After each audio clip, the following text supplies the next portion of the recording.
তো এই পাশ দিয়ে যে বাড়িঘর ছিল তারা কোথায় গেছে বর্তমানে? তারা কত পরে গেছে, তারা ওইদিকে গেছে। এইদিকে গেছে না? যমুনা নদীর সেই বড় নদীটা, ছোট ভাই এটাই তো বড় নদী তাই না? এটা না? পরন্ত বিকাল, চারিদিকে যমুনার গর্জন। তাল নদীর বুকে হেলে দুলে এগিয়ে চলছে ছোট্ট একটি ডিঙ্গি। নীল সাদা মেঘ, আকাশটা আজ বড় চেনা।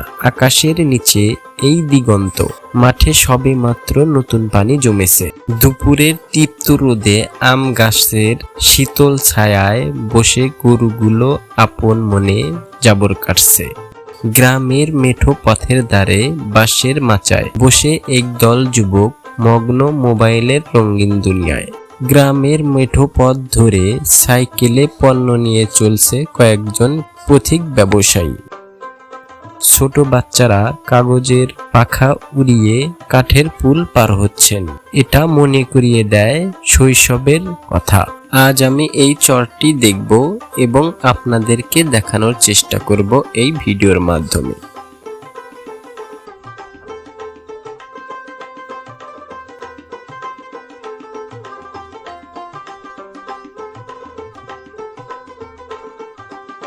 নতুন আরেকটি চরের ভিডিওতে আপনাদের সবাইকে স্বাগতম। আজকে আমি আপনাদের মূলত বাঁশখাদা চরের মানুষের জীবনযাপন দেখাতে এসেছি। আর ঠিক আপনারা আমার পাশে দেখতে পাচ্ছেন, এটাই হলো সেই যমুনা নদী, এটা হলো সেই মেন নদী আর কি। আর আপনারা হয়তো দেখে টের পাচ্ছেন এই জায়গায় কতটা ঢেউ। আসলে এই জায়গায় অনেক বাড়িঘর ছিল একসময়, বর্তমানে নদী ভাঙনের কারণে এখান থেকে সবাই বিভিন্ন জায়গায় গেছে।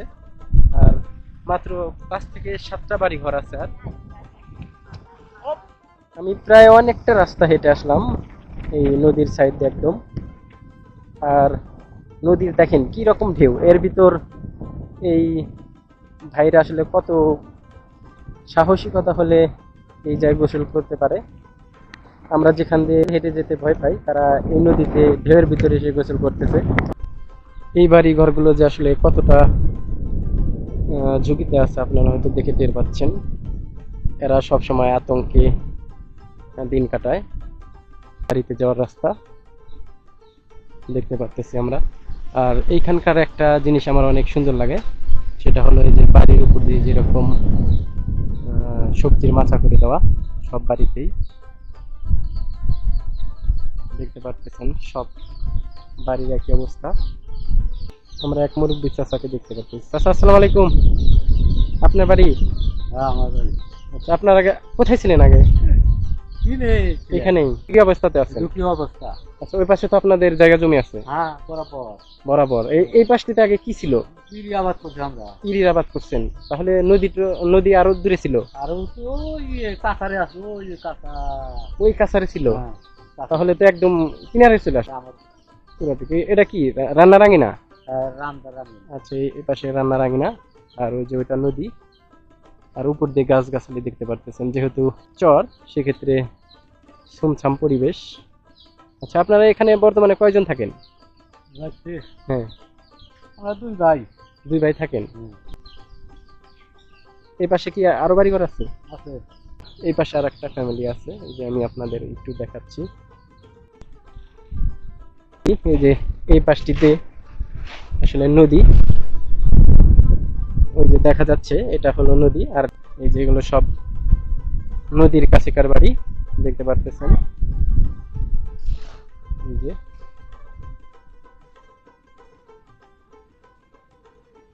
চাচি আসসালামু আলাইকুম। চাচির বাসাটাই না? আচ্ছা, ছেলে মেয়ে নাই আপনার? আচ্ছা, ঠিক আছে। সবাই এখানে থাকে? আচ্ছা, এখানে থাকে। আচ্ছা, এই চরের নাম কি? আচ্ছা, আপনারা কি এইখানেই ছিলেন আগে থেকে নাকি এখানেই ছিলেন? আপনাদের ঠিক পাশেই তো নদী এসে পড়ছে। আচ্ছা, আপনাদের থাকতে ভয় করে না এখানে?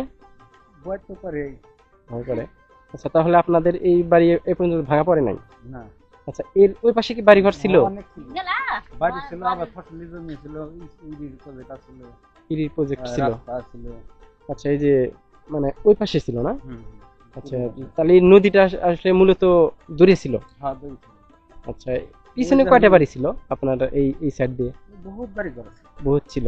ওর দিকের মানে 3 ভাগের 2 ভাগ বাড়ি ঘর তারা চলে গেছে। নদী সিটি বাড়ি ঘর আছে। সিটি আছে।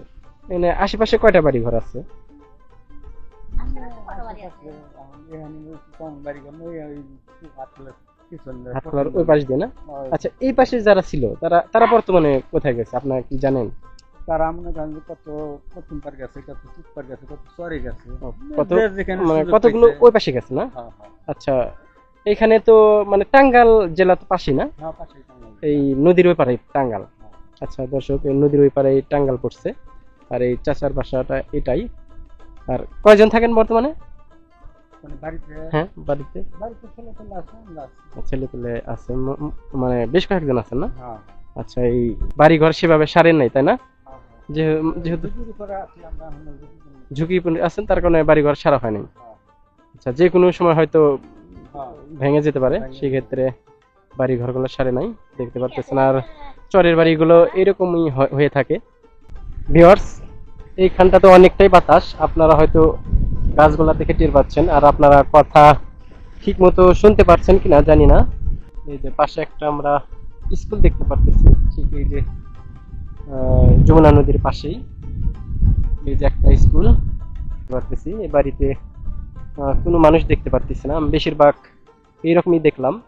ঠিক এই নদীর পাশে যে কয়েকটা বাড়ি আছে সেগুলোতে আসলে মানুষজন নেই, হয়তো তারা ভেঙে অন্য জায়গাতে চলে গেছে। একটা স্কুলের নিচে দাঁড়িয়ে আছে, আর আসলে এই স্কুলটা যে কত রিক্সে আছে হয়তো আপনারা দেখতে পারতেছেন কি একদম সাইডেই আসলে নদীটা। আর এই পাশে আর ওই দিক দিয়ে নদীটা আসলে ঘুরে উঠছে। কোন স্কুলে পড়ো? এই স্কুলে কোন ক্লাসে পড়ো? ক্লাস 5। এই স্কুলের নাম কি? আচ্ছা, যাই হোক, ছোট ভাই স্কুলের নাম বললো। এটাই তো যমুনা নদী মেন ডাল না? এটাই তো মেন যমুনা নদী। আচ্ছা, এখানে নিয়মিত ক্লাস হয়? শিক্ষক কয়জন আছে? 3 জন। মাত্র 3 জনই? 3 জন দিয়েই মানে ক্লাস হয়? ফুল ক্লাস হয়? কয়টা থেকে কয়টা পর্যন্ত ক্লাস হয় তোমাদের? 12টা থেকে 3টা পর্যন্তই বিরতি হয় একটু না? আচ্ছা, যাই হোক, এই 3 জনই ক্লাস নিয়ে শেষ করে দেয়? আলাদা কোনো মানে শিক্ষক নাই, মানে বাংলা ইংরেজির জন্য কোনো আলাদা শিক্ষক নাই? আচ্ছা, একজন হেড স্যার অঙ্ক করায়, আর 3 জন, আর 2 জন হলো একজন বাংলা আর ইংলিশ ইংরেজি নেয় না? আচ্ছা, আর বাদ বাকি সাবজেক্ট গুলা কিভাবে নেয়? হ্যাঁ, মাঝে মাঝে এগুলো করে। এগুলো মাঝে মাঝে অন্য সাবজেক্ট নেয় না? আর ছাত্রছাত্রী কয়জন আছে? তাও আর 110-12 হবো। 110-12। ক্লাস 1 থেকে 5 পর্যন্ত এই 3 জনই ক্লাস নেয়? আচ্ছা, তাদের জন্য কষ্ট হয়ে যায় না? কষ্ট হয় না? আচ্ছা, তোমরা তো নিয়মিত ক্লাস করতে পারো। যেহেতু এই যে অনেকটাই নদী ভাঙ্গন হয়, সেই ক্ষেত্রে তারা ভেঙে নিয়ে অন্য জায়গায় চলে গেছে।